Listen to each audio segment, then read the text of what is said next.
पश्चिम बंगालची जे आज रिझल्ट सकाळपासून जे पाहत आहे, ही जे निकाल आज आलेला आहे ही अपेक्षित पूर्ण देशाची महिलांना आणि बंगालवर प्रेम करणारे जे लोक होते पूर्ण देशामध्ये की बंगाल हा आपला देशाचा एक भाग आहे आणि तो राज्य आपल्याकडे नेहमी राहायला पाहिजे आणि तेच आज बंगालची जनताने करून दाखवलेलं आहे।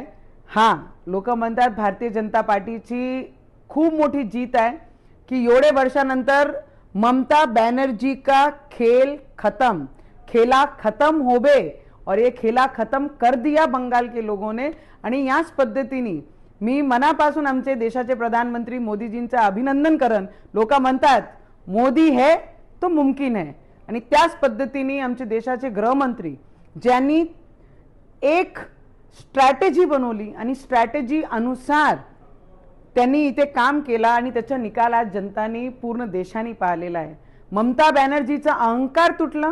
ममता बॅनर्जीचं ज्या पद्धतीने महिलांची सुरक्षाबद्दल जे हलकर्जीपणा होता, जे त्यांना निग्लेक्ट करत होती आणि जे अत्याचार करणारे लोक त्यांना सपोर्ट करत होती, आज या सगळे विषय संपलं आणि जेवढेही ग्रेट लीडर्स होऊन गेलेले पश्चिम बंगालमध्ये आपले ते सगळे आज मनाला शांती भेटत असन की जे सनातन्यांचा विरोध करन, जे रामरामचा विरोध करन, जे भगवेचा विरोध करन, त्याच्या सोबत या देशाचा एकही राज्य राहणार नाही।